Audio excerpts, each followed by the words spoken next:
Assalamualaikum anak-anak. Waalaikumsalam, Bu.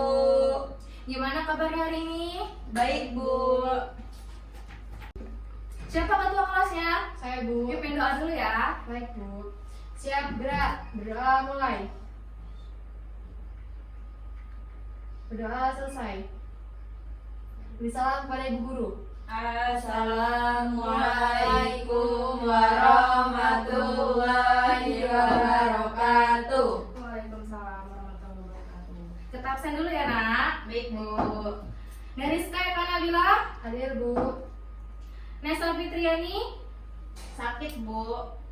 Mirda Sabila, Hadir, Bu. Aulia, Apa, Bu? Mecika, Hadir. Ratna. Hadir. Oke, baik. Oke, sekarang langsung kita mulai ya pembelajaran hari ini. Baik, Bu. Baik, Bu. Sekarang kita belajar tentang keanekaragaman hayati. Ada yang tahu tidak? Tidak. Oke, sekarang kita akan mempelajarinya ya.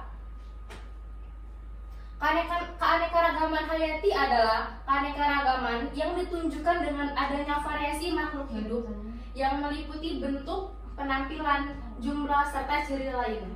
Keanekaragaman hayati penting bagi kelangsungan hidup karena adanya saling keterkaitan antara jenis yang fungsional memungkinkan terjadinya keseimbangan dalam kehidupan, yakni melalui daur materi dan aliran energi. Selanjutnya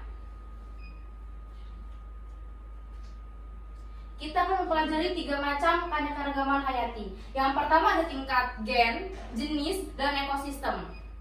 Yang pertama ada tingkat gen, yaitu yang timbul karena adanya variasi susunan gen dalam suatu spesies. Yang kedua, tingkat jenis, yaitu yang timbul karena adanya perbedaan pada berbagai spesies makhluk hidup di suatu tempat.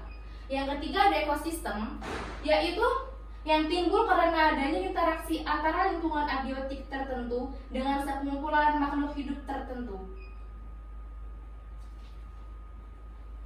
Sekarang Ibu pengen nanya nih, ada yang tahu nggak contoh keanekaragaman hayati tingkat gen, jenis, dan ekosistem beserta alasannya? Saya, Bu, yang tingkat gen, contohnya itu bunga kembang sepatu yang menunjukkan variasi bunga. Alasannya karena adanya variasi susunan gen dalam suatu spesies.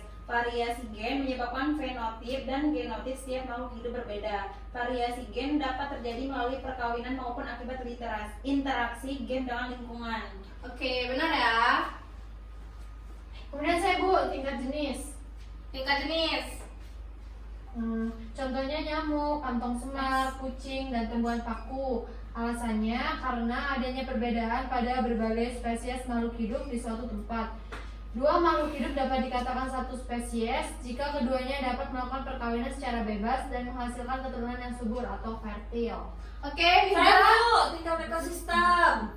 Contohnya yaitu ada ekosistem hutan, air laut, rawa, gurun, dan air tawar. Dan alasannya merupakan karena adanya interaksi antara lingkungan abiotik tertentu dengan sekumpulan makhluk hidup tertentu. Oke, bisa kita lihat ya gambar-gambarnya. Ya, Bu.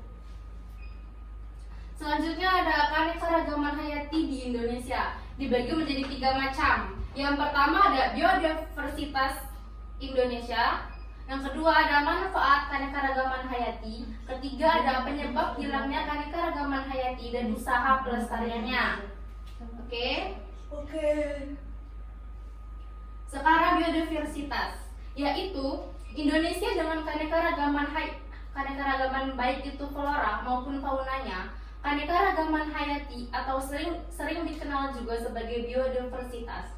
Biodiversitas adalah suatu tingkat yang ada di dalam bumi dan hal ini menjadi patokan atau ukuran dalam penentu kesehatan bumi. Selanjutnya ada manfaat keanekaragaman hayati. Yang pertama ada penghasil sumber daya alam hayati, yaitu sumber kayu, sumber karbohidrat, sumber protein. Yang kedua ada sumber obat-obatan dan kosmetika. Yang ketiga ada sumber plasma nutfah atau sumber gen. Yang keempat ada sumber perikanan. Selanjutnya, sebagai sarana pengembangan ilmu pengetahuan pendidikan, rekreasi dan wisata. Yang ketiga ada manfaat dari aspek sosial dan budaya masyarakat.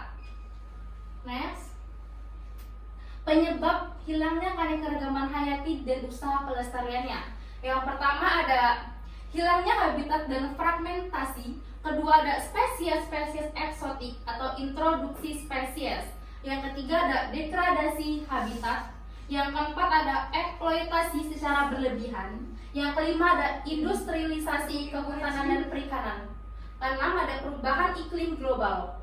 Selanjutnya usaha pelestariannya itu ada pelestarian in situ dan pelestarian ex situ.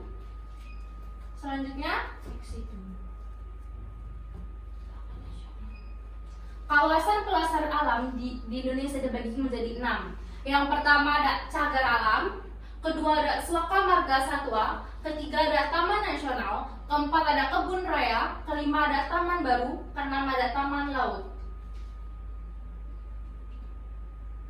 Hewan dan tumbuhan langka di Indonesia. Yang pertama hewannya ada badak Sumatera, harimau Sumatera, tapir, dan komodo. Tumbuhannya ada matoa, gandaria, madali, dan sawo kecik. Oke, baik, itu saja yang dapat Ibu sampaikan. Ada yang ingin bertanya terkait materi kita hari ini? Tidak, Bu. Oke, baik. Sekarang Ibu ingin mengasih tugas untuk kalian. Tugasnya adalah cari beberapa jenis hewan endemik Indonesia dan cari ciri-cirinya dan habitat asalnya dan alasannya kenapa dia disebut endemik Indonesia. Dikumpul minggu depan ya, Nak? Ya, baik, Bu. Baik, Ibu akhiri. Wassalamualaikum warahmatullahi wabarakatuh. Waalaikumsalam warahmatullahi wabarakatuh.